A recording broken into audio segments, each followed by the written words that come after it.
Greetings, members, one and all of the Salivation Nation. Gold and silver shocked the world after the new inflation report. Let's explore.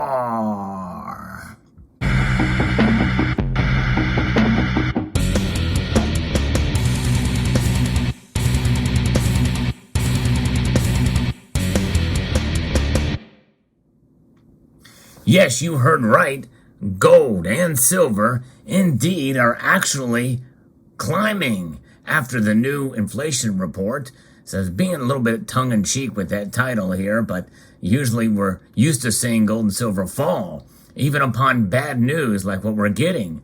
But indeed, this is something that is having a bit of an effect. However, I'm going to make a prediction here. And by the way, my record for making predictions has been usually wrong.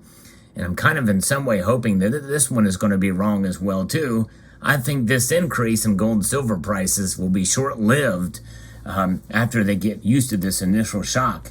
I'm going to be referencing an article here from Kitco, from Jim Wyckoff, about gold and silver rebounding on a short covering after the hot CPI data.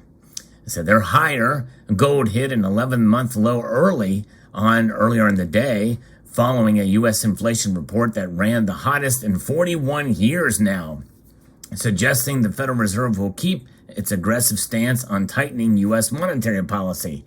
However, the gold and silver prices reversed course later, and when future market bears decided to take some profits and did some short covering.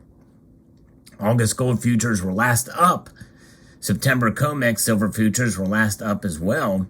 In fact, where are gold and silver prices right now? Well, just before the market is closed, gold is up $9.10, just over half a percentage point, and silver is up over 1.5%. So that's pretty amazing. Silver is up 29 cents, hovering right at $19.31. This narrows the gold to silver ratio to 90.32.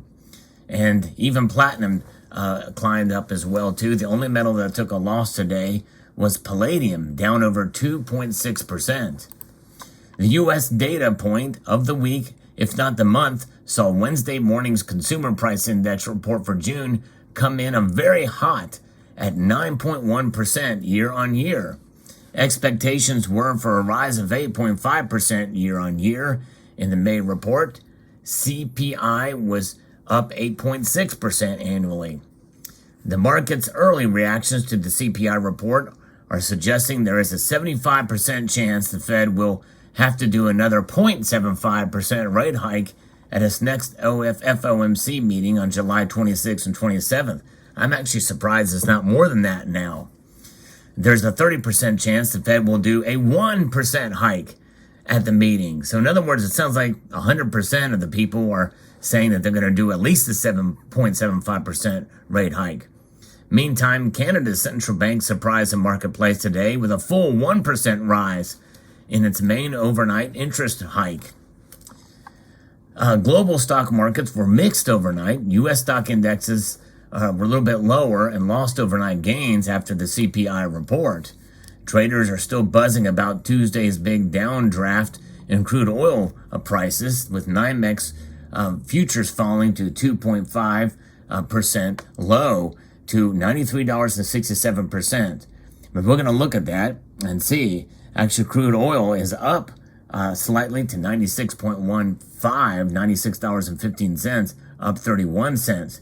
The Dow Jones Industrial Average has lost over 200 points as of the recording of this video, and NASDAQ is down 17 points, and the S&P is down 17 points as well. The dollar index, though, suffered a little bit, down 0.18% to 108.02.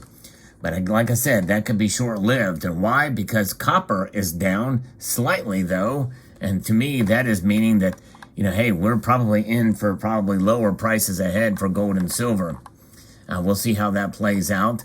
Nonetheless, it is amazing to see. If you look at the charts over the last day here, we can see that there was a pretty big drop earlier in the day. And so the prices kind of reacted. They were spooked a bit with these numbers. CPI This CPI report, by the way, is the quote official number, but we all know it's a lot more than that. Many things such as gas, food, fall far above that 9.1%. And by the way, the yield on the 10-year U.S. Treasury note is fetching 2.94 now in percent. And so we'll see how this all plays out with gold and silver rising now for today at least.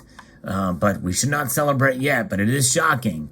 And again, because we're so used to the prices being suppressed, even in bad news, and with inflation running very, very hot, 41-year high now, you know, it makes you wonder, is gold and silver really preserving your wealth if it just keeps going down with this bad news? I thought it was supposed to protect yourself against economic instability. It's not, except for maybe a little bit today, but we know that's going to reverse course soon. And I think that is just based off of these natural market forces we're hearing about, and especially with regards to the faith in the dollar. Sooner or later, that faith in the dollar is going to shift into the other direction.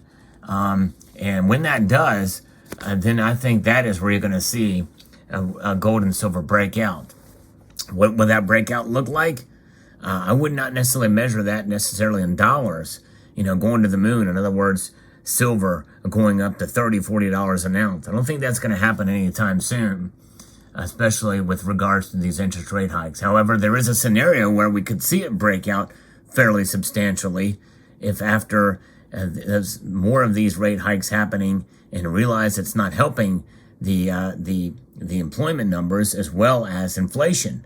So far, these rate hikes have not helped to stave off inflation. It's getting worse. In fact, it's worse now than it was even if it was to say the same number, because inflation was really starting to hit strong last year at this time. So it's something to watch. But nonetheless, what is the message for stackers out there of gold and silver? And I mentioned that word exclusively. In other words, people that have silver as a way to protect yourself, not as a collectible, not as a high premium piece, but as something as a savings vehicle, a protection, if you will. Well, the message is to hold on to what you have. If you don't feel comfortable buying at these price levels, these low price levels, then don't. It's all up to you. But the one thing you can do is nothing. That nothing meaning not selling your gold and silver. Do not take a loss if you don't have to. That's really the bottom line. And people are frustrated, and people are blaming all sorts of scenarios as to why, mainly manipulation. And I've talked about that. There's a tandem story running right now about a trial going on for precious metal traders at JPM. That's JP Morgan. And we'll see how that plays out. We know it happens. At least it happened before. That are being charged with up until 2016. Hasn't been happening since 2016. My guess is probably at some level there is some manipulation that's still happening within all the commodity sector. But is there a cabal to suppress the price of gold and silver, as I mentioned before? That's debatable.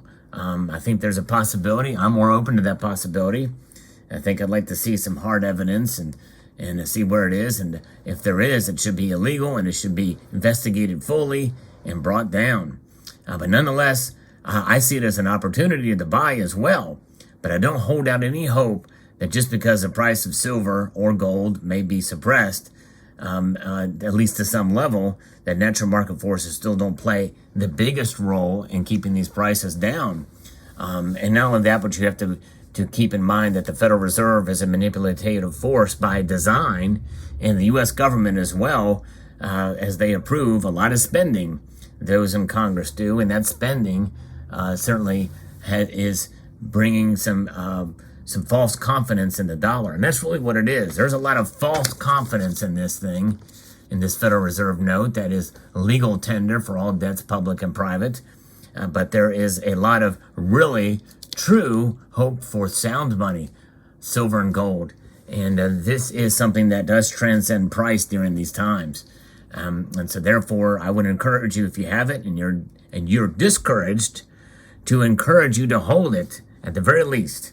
But it'll be very interesting to see how these prices play out in the next couple of days and leading into what's going to be happening with the rate hike coming up at the end of the month. I think if they do a full 1% rise, or even if 75%, or 0.75 to 75 basis points percent rate hike, that we'll see gold and silver get smacked down yet again. So we'll see where it goes. But nonetheless, the markets and traders are nervous, and they're reacting emotionally to the markets. This, I think, will be short-lived.